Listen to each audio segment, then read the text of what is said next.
주 안에 사랑하는 성도 여러분, 우리 예수님께서 이 땅에 왜 오셨습니까? 왜 예수님께서 이 땅에 오셨습니까? 너무 뻔한 질문을 하고 있죠, 그죠? 우리를 구원하시기 위하여 오셨고 이 땅에 하나님의 나라가 온전히 임하도록 하기 위하여 오셨습니다. 그리고 하나님 아버지가 어떤 분이신가를 우리가 알게 하여서 우리가 하나님 안에서 살아가도록 하게 하려고 오셨습니다. 물론 예수님은 그렇게 이 세상에 오셨습니다. 그런데 예수님께서 이 땅에 오신 이유는 사실 그 큰 틀 안에서 얼마든지 넓혀질 수가 있습니다. 요한복음 20장 30절 31절에 보시면은 예수께서 제자들 앞에서 이 책에 기록되지 아니한 다른 표적도 많이 행하셨으나 오직 이것을 기록함은 너희로 예수께서 하나님의 아들 그리스도이심을 믿게 하려 함이요 또 너희로 믿고 그 이름을 힘입어 생명을 얻게 하려 함이니라. 주님께서 행하신 표적이 수없이 많이 있습니다. 그런데 그것을 다 기록하지 않았다. 이 세상과 이 세상에 속한 모든 것이라도 주님이 어떠하심을 다 기록할 수 없노라고 사도 요한은 고백하고 있는 것입니다. 그러므로 예수님이 오신 이유들은 우리에게 너무나 많은 그런 이유와 은혜가 되는 것입니다. 특별히 저는 이 주기도문 강해를 하면서 예수님께서 이 땅에 오신 큰 이유 가운데 하나가 우리에게 은혜의 보좌를 열어주려고 오셨다. 은혜의 보좌를 열어주려고 오셨다. 저는 그렇게 정의를 한번 내려보고 싶습니다. 히브리서 4장 14절에 보시면 그러므로 우리에게 큰 대제사장이 계시니 성천하시니 곧 하나님의 아들 예수시라. 우리가 믿는 도리를 굳게 잡을지어다. 우리에게 있는 대제사장은 우리의 연약함을 동정하지 못하실 리가 아니요 모든 일에 우리와 똑같이 시험을 받으시니로되 죄는 없으시니라. 그러므로 우리는 긍휼하심을 받고 때를 따라 돕는 은혜를 얻기 위하여 은혜의 보좌 앞에 담대히 나아갈 것이니라. 예수 그리스도는 우리를 은혜의 보좌 앞으로 담대히 나아가도록 해주려고 이 땅에 오신 것입니다. 기도의 은혜를 통해서 우리가 하나님을 만나고 하나님 주시는 은혜를 마음껏 누리게 하려고 이 땅에 오신 것입니다. 그런데 사람들이 기도가 진정 무엇인지도 모르고 기도의 은혜를 모르고 살더라는 것입니다. 바리새인과 서기관들은 외식하기 바쁘고 기도조차도 거칠에 젖어 있고 기도조차도 자신의 체면을 세우는 형식적인 기도에 머물러 있더라는 거죠. 기도가 얼마나 은혜로운가를 알지 못하는 사람들을 보면서 주님이 너무나 답답하셨던 것입니다. 중언부언하면서 무엇을 구해야 될지 기도하는 대상이신 하나님이 누구신지 하나님과 함께 대화한다는 것이 무엇인지도 모르는 사람들을 보면서 주께서 마음이 타셨던 것입니다. 그래서 주님께서 바로 이 기도를 가르쳐 주셨습니다. 너희는 이렇게 기도하라. 너희는 이렇게 기도하라. 오늘 제가 나누어드린 이 기도에 관하여 이라고 하는 유인물 다 받으셨습니까? 기도에 관하여 이 보시면 하이델베르크 교리문답과 웨스트민스터 소교리 문답을 제가 나란히 놓아놨습니다. 웨스트민스터 소교리 문답은 우리 장로교회가 고백하는 웨스트민스터 신앙 고백서와 대소교리 문답을 우리의 신조로 한다. 그래서 우리는 웨스트민스터 신앙 고백서를 따라서 신앙을 고백합니다. 여러분, 우리의 모든 표준은 성경입니다. 성경 66권을 하나님의 말씀으로 믿습니다라고 우리는 고백합니다. 그런데 여러분 아십니까? 이단들도 성경이라고 이야기합니다. 신천지 교인들한테 물어보십시오. 그 사람들 얼마나 성경을 열심히 배우는지 모릅니다. 이단들도 성경을 믿는다고 고백합니다. 그런데 우리가 믿는 성경과 그들이 믿는 성경이 어떻게 다릅니까? 우리는 성경을 믿되 우리의 신앙의 선조들이 물려주신 이 성경을 바르게 보는 신앙 고백의 유산이 있습니다. 그게 바로 웨스트민스터 신앙 고백서와 대소교리 문답입니다. 그리고 개혁교회의 신앙 고백인 벨직 신앙 고백과 도르트 신경과 하이델베르크 교리 문답 사실 거의 같은 것입니다. 영국 영어를 쓰는 권에서는 웨스트민스터 신앙고백서와 대소교리문답, 대교리문답은 어른들을 위하여 신앙을 가르치는 것입니다. 신앙고백서를 먼저 만들고 그것을 가르칠 필요가 있어서 대교리문답을 만들고 아이들, 청소년들을 가르치려고 소교리문답을 만들었습니다. 그리고 대륙의 개혁교회에서는 거의 비슷한 벨직 신앙고백서와 도르트 신경과 하이델베르그 교리문답이 발전을 했습니다. 바로 이 신앙고백, 이것이 왜 그렇게 중요합니까? 우리는 분명히 성경 66권을 믿되 우리가 가진 성경을 보는 관점이 있다는 것입니다. 우리는 성경의 진리를 이렇게 믿습니다. 그것이 바로 신앙고백인 것입니다. 그래서 신앙고백이 중요한 것입니다. 이 신앙고백이 흐트러져 버리면은, 신앙고백서와 우리 교리가 흐트러져 버리면은 결국 신천지도 성경이라고 하는가 우리도 성경이라고 하는 것이 무엇이 다르냐 하는 질문이 생겨야 됩니다. 우린 분명히 성경을 믿되 우리가 성경을 해석하고 보는 눈은 우리 신앙 고백에 근거하여 우리는 바르게 성경을 본다는 것입니다. 그래서 웨스트민스터 소교리문답 98문에 보시면은 기도가 무엇입니까? 기도가 무엇인가 하는 정의가 있습니다. 기도는 그리스도의 이름으로 성령님의 도우심으로 말미암아 우리의 소원을 하나님께 올려드리는 것입니다. 여기 가로 속에 성령님의 도우심으로 말미암아 하는 것은 사실 대교리문답에 있는 것을 제가 가지고 왔습니다. 소교리문답과 대교리문답이 내용을 좀 요약하고 조금 정리를 하다 보니까 각각 장단이 있는데 사실 소교리문답이 훨씬 어떤 면에서는 간결하면서 이해하기가 좋습니다. 그런데 소교리문답의 이 부분에 보니까 안타깝게도 이 성령님의 도우심으로 말미암아라고 하는 것이 제가 볼 때는 꼭 있어야 되는데 요약을 하면서 조금 빠진 것 같습니다. 성경을 이렇게 더하면 안 되지만 신앙고백서는 우리 신앙의 근간이 되는 것이기 때문에 이렇게 웨스트민스터 신앙고백서, 대소교리문답을 조금씩 합해서 서로 뭐라고 할까요? 보완을 할 수 있는 것입니다. 그래서 기도란 그리스도의 이름으로 성령님의 도우심으로 말미암아 우리의 소원을 하나님께 올려드리는 것이 기도입니다. 그리스도의 이름으로란 말이 무슨 말입니까? 바로 예수 그리스도의 은혜의 공로로 말미암아 우리는 하나님 앞에 나아가게 되었다는 것입니다. 그리고 성령 하나님께서 우리의 기도를 도와주십니다. 그리고 우리의 소원을 우리는 하나님께 올려드립니다. 우리의 소원. 하나님께서 우리의 소원을 듣기를 원하십니다. 그런데 그 소원은 일방적으로 내가 구하고 싶은 소원만은 아닙니다. 우리는 하나님 앞에서 점점 신앙이 깊어가면서 그 다음에 보시면 그분의 뜻에 맞는 것을 구하게 됩니다. 또 우리의 죄들을 기도를 통해 고백하게 됩니다. 또 하나님의 자비하심과 긍휼하심을 점점 기도를 통해 깨닫게 되고 감사하게 되는 것이 기도인 것입니다. 우린 연약한 인간들이라서 우리의 소원들을 하나님 앞에 아뢰일 수 있지만은 내 뜻대로 되는 것이 아니라 아버지의 뜻대로 되게 하여 주시옵소서. 내 소원이 아니라 나의 소원이 아버지의 마음에 맞춰지게 하여 주시옵소서. 우리는 그렇게 기도하는 것입니다. 그래서 우리에게는 기도를 배울 필요가 있습니다. 내 소원이 아니라 아버지의 소원을 듣고 싶고 내 뜻만이 아니라 아버지의 뜻에 맞는 것을 구하고 싶기 때문입니다. 그래서 99문에 보시면 우리의 기도를 지도하시려고 하나님께서 우리에게 주신 규칙은 무엇입니까? 하는데 하나님의 모든 말씀이 우리의 기도를 지도하기에 유용합니다 라고 합니다. 그렇습니다. 성경은 기도의 책입니다. 특별히 시편은 1편부터 150편까지 모두 기도의 모음입니다. 성경 곳곳에 기도가 있습니다.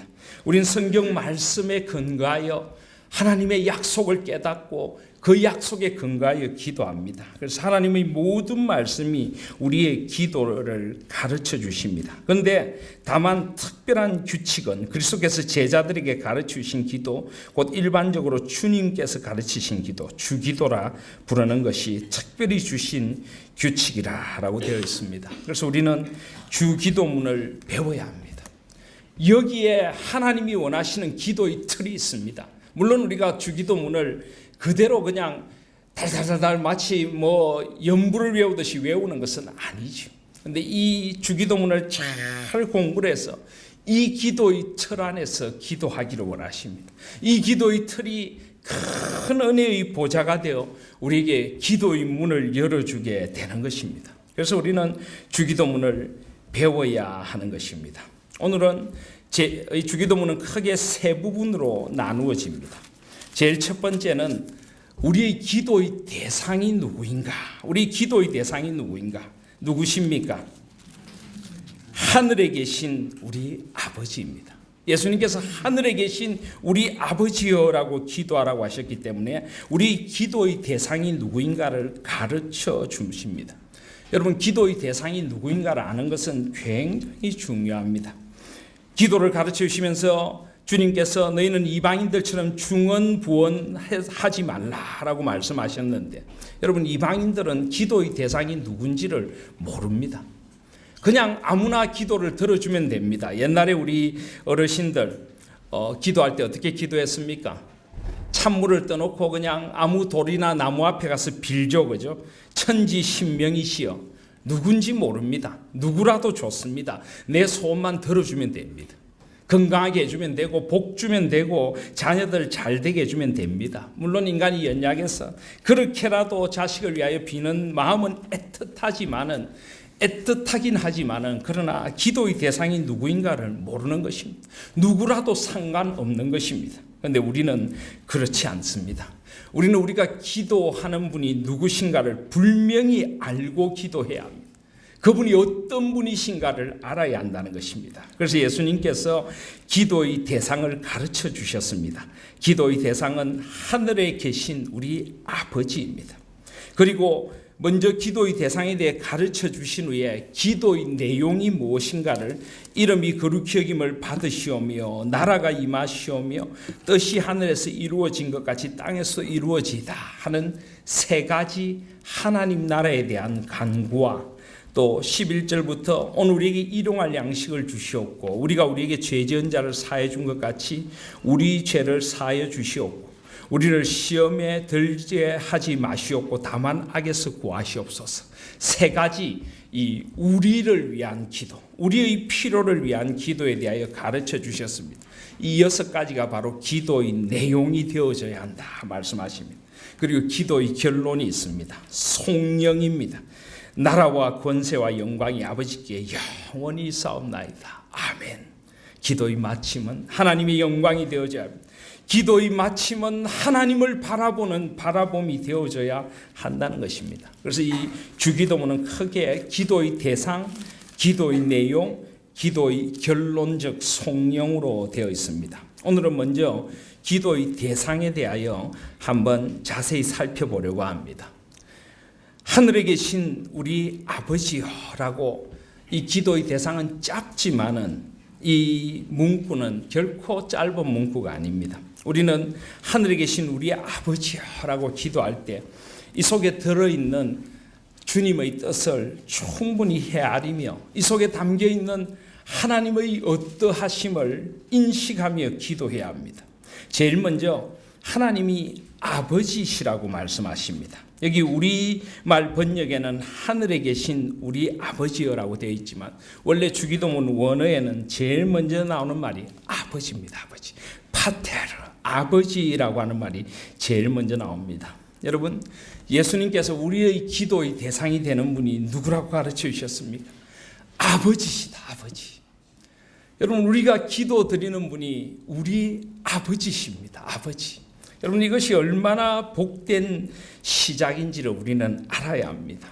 여러분, 우리가 하나님을 아버지라고 부를 자격이 있는 사람들입니까? 사실은 우리는 하나님을 아버지라고 부를 자격이 전혀 없는 사람들입니다. 물론 하나님께서 우리를 지어주셨지만은 우리는 죄의 종로를 하는 마귀의 자녀들이 되어버린 존재들입니다.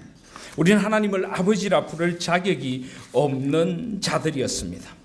요한복음 8장 44절에 보시면 너희는 너희 아비 마귀에게서 났으니 너희 아비의 욕심대로 너희도 행하고자 하느니라 라고 합니다. 에베소서 2장에 보시면은 그때 너희는 그 가운데서 행하여 이 세상 풍존을 따르고 공중의 권세 잡은 자를 따랐으니 곧 지금 불순종의 아들들 가운데서 역사하는 영이라 라고 합니다. 우리는 마귀의 자녀요 불순종의 아들들이 되어버렸습니다. 왜 그렇습니까? 죄가 하나님과 우리 사이에 관계를 그어놓았습니다. 금을 그어놓았습니다. 우리는 죄로 말미암아 죽은 존재가 되어버리고 말았습니다. 하나님을 아버지라고 부를 수 없는 존재가 되어버렸던 것입니다. 근데 그런 우리를 위하여 예수 그리스도께서 이 땅에 오셔서 우리를 하나님 아버지에게로 데리고 가 주셨습니다. 여러분, 예수님이 이 땅에 오셔서 드리신 기도에 보면은 예수님은 항상 하나님을 아버지라고 부르십니다. 마태복음 11장 25절에 보시면 천지의 주제이신 아버지여, 요한복음 11장에 보시면 나사로의 무덤 앞에서 아버지여 내 말을 들으신 것을 감사하나이다.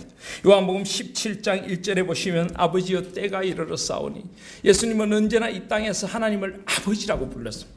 그런데 예수님께서 딱 한 번 기도하시면서 하나님을 아버지라고 부르시지 않은 때가 있다는 것을 아십니까?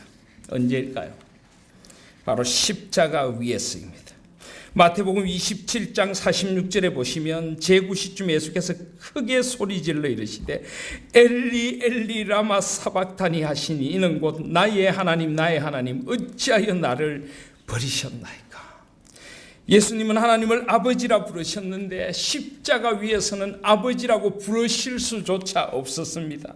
나의 하나님 나의 하나님 어찌하여 나를 버리셨나이까. 왜냐하면 우리 인간들이 하나님을 아버지라 부를 수 없는 죄인이 되었기에 온전히 죄인의 자리에 내려가셔서 모든 저주와 모든 죽음을 다 지고 십자가 위에서 죽으신 것입니다.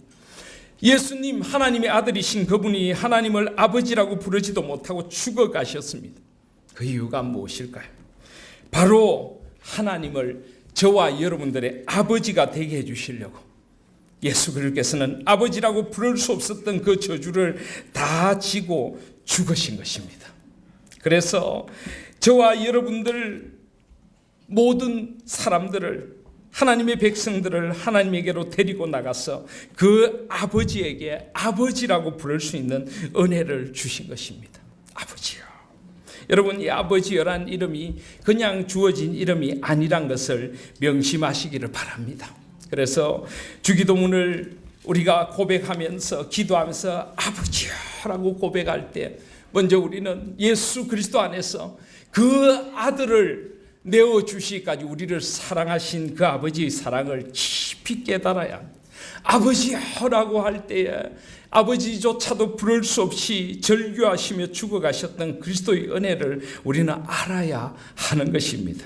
그래서 우리는 아버지여라고 부르면서 우리는 그렇게 고백해야 합니다. 아버지, 정말 감사합니다. 웬 은혜입니까? 웬 사랑입니까?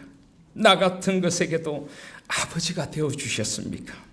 아버지가 되어주시기 위하여 당신의 독생자 예수 그리스도를 그 처절한 저주의 십자가로 내어보내셨습니까? 예수님 감사합니다.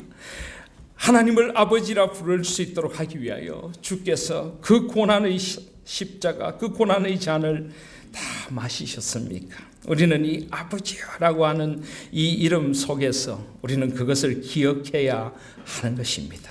아버지라는 이 절규 속에 구원의 은총, 생명의 은총이 들어있다는 것을 잊지 마시기를 바랍니다. 그리고 아버지라고 하는 것은 친밀함입니다. 친밀함. 여러분, 아버지라고 부를 수 있는 존재가 있다는 것이 행복하지 않습니까? 저는 이번에 잠깐 고향에를 다녀오면서 우리 아버지 어머니 무덤을 이렇게 공사를 하게 되어서 이장을 해서 이 추모공원에 모셔둔 거기를 잠깐 갔다 왔습니다. 오랜만에 아버지 어머니 무덤이 없어지고 추모공원으로 옮겨진 곳에 가서 가만히 잠깐을 서 있었는데, 참 이 세상에 아버지라고 부를 존재가 없다는 것이 새삼 그렇게 이상하게 서글프게 다가왔습니다. 아버지. 그런데 우리가 아버지라고 부를 수 있는 존재가 있다는 것이 얼마나 행복한가 하는 생각을 우리는 다시 한번 해보게 되는 것입니다. 하늘에 계신 우리 아버지요, 하나님께서 우리의 아버지가 되십니다. 이 땅에 아버지를 부를 수 없는 이들에게 하나님은 우리의 아버지가 되어 주십니다. 이 땅의 아버지들에게 상처받고 아파하는 이들에게 하나님은 가장 좋으신 공의와 사랑과 자비와 은혜의 아버지가 되어 주시는 것입니다. 이 땅의 아버지가 아무리 좋아도 영원히 우리와 함께 하실 수는 없습니다. 하나님 아버지는 영원히 우리와 함께하는 아버지가 되어 주십니다. 그 아버지는 우리의 모든 필요를 아십니다. 우리의 아픔도 아시고 우리의 눈물도 아십니다. 우리의 상처를 아십니다. 아버지 하고 부르면서 그 품에 안길 수 있는 한없는 사랑과 자비의 아버지가 여기 계신 것입니다. 사랑하신 여러분, 기도를 하나님의 은혜의 보좌로 나아가는 통로로 아실 수 있는 저와 여러분들이 되시기를 바랍니다. 기도를 무슨 의무처럼 생각하지 마십시오. 기도를 하나님 아버지를 이용해서 무언가를 받아내려는 거래 관계처럼 생각하지 마시라는 말입니다.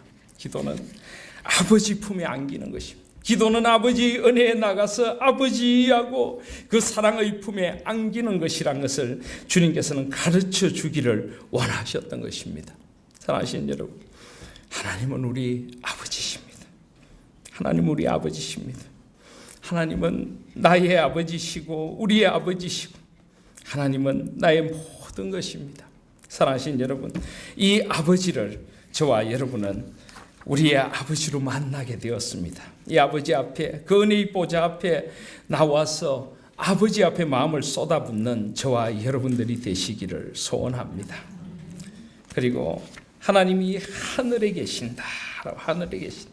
우리의 기도의 대상은 아버지인데 그분이 하늘에 계신다는 것은 또 무슨 뜻입니까? 여러분, 하나님이 하늘에 계신다라고 하는 것은 하나님께서 멀리 계신다, 공간적으로 어디 멀리 떨어져 있다, 그런 말이 아니죠. 성경에 보면 하늘이란 것은 언제나 은혜와 권능 가운데 함께 하시는 분을 말씀할 때 하늘이라고 말씀하고 있습니다. 하나님께서 하늘에 계신다는 것은 언제나 우리와 함께 하신다는 것이고, 하나님이 하늘에 계신다는 것은 우리에게 은총과 권능을 베풀어 주시는 아버지로 함께 하신다는 것입니다. 그래서 성경은 고백합니다. 시편 115편 3절에 보시면 오직 우리 하나님은 하늘에 계셔서 원하시는 모든 것을 행하셨나이다. 역대하 20장에 보시면 이르되 우리 조상들의 하나님 여호와여, 주는 하늘에서 하나님이 아니시나이까? 이방 사람들의 모든 나라를 다스리지 아니하시나이까? 주의 손에 권세와 능력이 있사오니 능히 주와 맞설 사람이 없나이다.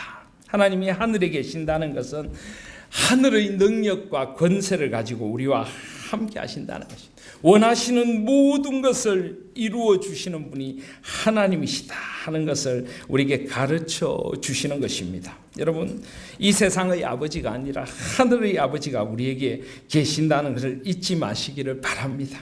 하나님은 자식들에게 가장 좋은 것으로 주시기를 원하시는 하나님이십니다. 그래서 누가복음 11장 13절에 너희가 악할지라도 좋은 것을 자식에게 줄 줄 알고도 하물며 너희 하늘 아버지께서 구하는 자에게 성령을 주시지 않겠느냐.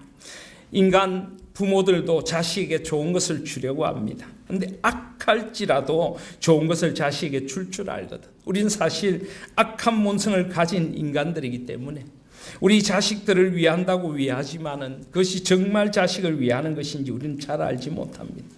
그런데 하나님은 하늘 아버지께 구하는 자에게 가장 좋은 것으로 주시는 하나님이십니다. 마태복음 7장 11절에 보시면 너희가 악한 자라도 좋은 것으로 자식에게 줄 줄 알거든 하물며 하늘에 계신 너희 아버지께서 구하는 자에게 좋은 것으로 주시지 않겠느냐. 가장 좋은 것으로 주시고 성령의 충만함으로 주시는 분이 하늘에 계신 우리 아버지이십니다. 세상의 아버지는 아무리 많은 것을 주고 싶어도 줄 수가 없지요. 저는 요즘 저희 아이들을 보면 왜 자꾸 아이들이 그렇게 불쌍하게 보이는지 모르겠습니다. 쟤들이 왜 참 어쩌다가 저 같은 아빠를 만나가지고 늘 아빠 얼굴도 제대로 못 보고 사나 불쌍하기도 하고, 또 어떻게 우리 아이들을 제대로 정말 하나님의 사람으로 교육을 시켜야 되나 참 걱정도 많이 될 때가 참 많이 있습니다. 세상의 부모는 자식이 해줄 수 있는 것이 한계가 있죠. 아무리 해주고 싶어도 해줄 수 없는 것들이 참 많습니다. 그래서 우리에게는 하늘 아버지가 계십니다. 하늘에 계신 우리 아버지, 가장 좋은 것으로 주시는 하나님, 내 뜻대로가 아니라 하나님의 뜻대로 가장 좋은 것을 주시는 하나님 아버지가 우리에게 계신다는 것입니다. 또 여러분, 하늘에 계신 우리 아버지라고 할 때 하늘에 계신다는 것은 어디에서나 하나님이 우리와 함께 하신다는 것입니다. 하늘에 계신다는 것은 멀리 계신다는 뜻이 아닙니다. 여러분, 어디에서나 우리는 하늘을 볼 수가 있습니다. 어디에나 하늘은 드리워져 있는 것입니다. 사방이 꽉 막힌 것 같아도 하늘이 있습니다. 집 안에 있으면 아무것도 안 보이는 것 같지만은 우리는 문을 열고 밖을 보면 환한 하늘이 위에 있는 것을 알게 됩니다. 날씨가 흐리고 하늘이 잔뜩 찌푸려 있지만 그 위에는 찬란한 태양이 있는 것입니다. 비행기를 타고 올라가 보면 굳은 날씨를 뚫고 하늘을 올라가면 환한 하늘이 보이지 않습니까? 하나님은 하늘에서 우리를 보고 계신다는 것은 언제 어디서나 우리를 굽어 살펴보고 계신다는 것입니다. 하나님 아버지는 언제 어디서나 우리와 함께 하시고 언제 어디서나 우리의 하늘이 되어주시는 분이십니다. 우리 인생에 아무리 앞이 꽉 막힌 것 같은 인생 길이라도 하늘을 향해 우리는 기도할 수 있다는 것을 잊지 마시기를 바랍니다.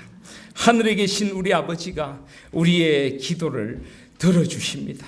우리의 기도를 응답해 주십니다. 가장 좋은 것으로 우리의 기도를 채워주시는 것입니다. 하늘에 계신 우리 아버지요, 하늘에 계신 우리 아버지요. 우리는 그렇게 기도하는 것입니다. 그리고 하늘에 계신 우리 아버지요라고 기도하라고 가르쳐 주셨습니다. 우리, 왜 우리라고 기도하라고 하셨을까요? 우리는 홀로 기도하지 않습니다. 우리는 하나님을 믿고 하나님의 가족이 되었습니다. 우리는 함께 기도하는 기도의 동력자들이 있다는 것을 우리는 기억하게 됩니다. 우리는 나의 아버지를 만나 기도하지만은 우리 공동체를 위하여 기도하는 것이고 우리 공동체에 나와 함께 기도하는 또 누군가가 나와 함께 있는 것입니다. 인간은 외롭고 힘든 존재입니다. 그런 우리에게 하나님이 아버지가 되어주실 뿐만 아니라 우리를 한 가족으로 만나게 해 주시는 것입니다. 그래서 우리 아버지여라고 기도하라고 우리에게 가르쳐 주신 것입니다. 사랑하신 여러분, 이것은 바로 우리에게 주신 거룩한 교회 공동체의 사명을 일깨워 주는 것입니다. 교회 공동체란 기도하는 공동체입니다. 교회 공동체란 함께 주님 앞에 무릎 꿇고 서로를 위하여 기도하는 공동체입니다. 우리 아버지 안에서 함께 기도하는 복된 우리 하나님교회가 될 수 있기를 소원합니다. 우리는 함께 기도하고 함께 소망하며 나아갑니다. 또 하늘에 계신 우리 아버지라고 할 때 우리는 그 속에서 선교적인 사명도 깨닫게 됩니다. 하나님은 이 세상에 사람들이 하나님을 아버지라고 부르며 아버지 앞에 돌아오기를 원하십니다. 우리는 하늘에 계신 우리 아버지여라고 기도하면서 하나님 아버지, 저 선교지에 있는 저 백성들도, 이 땅에 하나님을 모르고 살아가는 절망소에 살아가는 백성들도 하나님을 우리 아버지로 만나게 하여 주시옵소서. 우리는 기도하는 것입니다. 우리는 우리 아버지, 나의 아버지가 우리의 아버지가 되시고 이 우리의 아버지가 온 땅에 하나님의 나라가 임하여 온 땅의 백성들이 고백하는 아버지가 되기를 소원하며 이 기도를 드리게 되는 것입니다. 그래서 우리는 아버지여라고 기도하고 하늘에 계신 아버지여라고 기도하고 하늘에 계신 우리 아버지여라고 기도하게 되는 것입니다. 사랑하신 여러분, 이분이 바로 우리의 기도의 대상이 되시는 하늘에 계신 우리 아버지이십니다. 제가 새벽 기도를 인도할 때마다 저는 이 주기도문으로 새벽 기도회를 시작하는데 새벽 기도회를 시작할 때마다 제가 꼭 자주 주문하는 것이 있습니다. 우리 또박또박 한 구절 한 구절 주님 가르쳐 주신 기도를 생각하며 기도를 드리겠습니다. 제가 이렇게 자주 주문을 합니다. 이 기도는 우리가 깊이 음미하고 이렇게 가르쳐 주신 한마디 한마디의 뜻이 무엇인가를 깊이 음미하며 들어야 할 기도임을 우리는 다시 한번 깨닫게 됩니다. 하나님이 우리 아버지이십니다. 하나님이 나의 아버지이십니다. 예수 그리스도 안에서 기꺼이 나의 아버지가 되어주신 사랑의 아버지, 은혜의 아버지, 나의 아픔과 슬픔을 아시고 나의 이 답답하고 정말 미칠 것 같은 마음을 아시고 나를 안아주시고 나를 위로하시는 아버지이십니다. 그 아버지 안에서 여러분의 인생의 길을 찾으실 수 있기를 바랍니다. 세상의 위로를 너무 기대하지 마십시오. 세상의 사랑을 너무 기대하지 마시기를 바랍니다. 그 모든 것은 다 짧고 유효하고 다 짧고 유한하고 다 상대적인 것뿐입니다. 오직 하나님의 사랑만 절대적이고 영원하고 그리고 언제 어디서나 나와 함께 해주시는 사랑인 것입니다. 그 아버지 안에서 참된 위로와 소망을 발견하는 그 기도, 그것이 바로 아버지여라고 드리는 기도입니다. 아버지여, 아버지여, 아버지여라고 부르시고 아버지가 어떤 분인가를 깊이 한번 묵상하시면서 아버지, 아버지, 나의 아버지, 영존하시는 아버지, 전능하신 아버지, 은혜의 아버지, 사랑의 아버지, 용서하시는 아버지, 성경에 나타난 그 아버지의 많은 표상들, 그 아버지의 나타내심을 깊이 묵상하면서 아버지이신 하나님 앞으로 나아가는 기도를 드리실 수 있기를 바랍니다. 하늘에 계신 아버지, 하늘에 계신 아버지, 하늘에 계신 전능하신 하나님, 하늘의 하늘이라도 하나님을 다 담아내지 못하는 그 하나님의 능력과 권능으로 우리와 함께 하신 하나님, 그리고 어디서나 우리를 살펴보시며 우리와 함께 하시는 하나님, 인생에 아무리 고난의 길이 험하고 인생이 캄캄하게 보일지라도 눈을 들어 하늘을 볼 수 있는 저와 여러분들이 되시기를 바랍니다. 하늘의 하나님이 우리와 함께 하십니다. 하늘에 계신 아버지가 나의 아버지십니다. 그 하늘이 우리에게 열려 있고 그 하늘 길을 향해서 우리가 걸어가는 것입니다. 그리고 우리 아버지이심을 잊지 마시길 바랍니다. 함께 기도하십시다. 함께 소망하십시다. 함께 손잡고 가실 수 있기를 바랍니다. 이 땅에 하나님을 모르는 많은 사람들이 아버지를 알 수 있도록 그 아버지의 사랑을 전하고 함께 우리 아버지 안에 들어올 수 있도록 기도하며 우리가 함께 만들어가는 아름다운 세상, 하나님이 바로 그 우리 공동체가 되기를 원하시는 하나님이심을 기억하며 우리 아버지여라고 고백할 수 있는 저와 여러분들이 되시기를 바랍니다. 사실 하늘에 계신 우리 아버지여라는 말 속에는 이미 기도의 모든 것이 다 담겨 있습니다. 여러분, 기도는 뭔가를 얻기 위한 수단이 아닙니다. 기도는 뭔가를 얻기 위해서 거쳐가는 과정이 아니라는 것입니다. 기도는 그 자체가 응답입니다. 하나님 아버지 품에 안기는 것이고 하나님과 대화하는 것이며 나의 마음의 아픔과 슬픔들을 다 내어놓고 아버지 위로를 받고 아버지의 뜻을 구하는, 사실은 기도는 그 자체가 응답이고 그 자체가 은혜이지 기도가 뭔가를 위한 과정이나 방편이 아닌 것입니다. 물론 기도는 우리에게 능력의 원천이 됩니다. 우린 기도함으로 지혜를 얻고 기도함으로 주님의 은혜를 받아서 세상 속에 나아가 살아갑니다. 그런 의미에서 기도는 우리에게 어떤 과정의 하나일 수도 있지만 그러나 기도를 하나의 과정이나 어떤 지나가는 어떤 방편으로 생각할 것이 아니라 기도 그 자체에서 우리는 하나님을 만나고 하나님과 교제하고 하나님을 알아가야 한다는 것입니다. 하늘에 계신 우리 아버지라고 부를 수 있는 그 안에 벌써 모든 것이 다 담겨 있습니다. 그리고 그 안에 하나님께서 우리 모든 기도를 다 응답해 주신다는 약속도 들어 있습니다. 여러분, 아이들이 부모에게 나와서 아빠 하며 부르면서 뭔가를 요청할 때는 이미 아빠에게 모든 것을 기대하고 그 아빠는 모든 것을 해줄 수 있다는 확신 가운데 아이들이 나오죠. 그렇습니다. 우리 아빠 아버지 하나님은 모든 것을 다 하실 수 있는 분이십니다. 가장 좋은 것이 무엇인가를 아시고 우리 기도를 응답해 주시는 나의 아빠십니다. 하늘에 계신 아빠 아버지요. 그 속에 하나님의 모든 은혜의 약속이 다 담겨 있는 것입니다.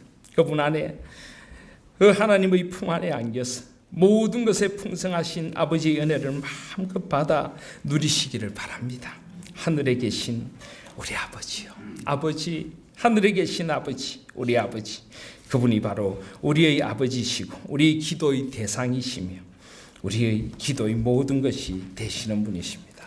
그 아버지를 깊이 누릴 수 있는 기도의 자리, 바로 그 기도의 자리로 초청하시는 주님 앞에서 우리 기도의 자리가 깊어지고 더 소망스러워져가는 우리 모두가 되시기를 주님의 이름으로 소원합니다. 아멘.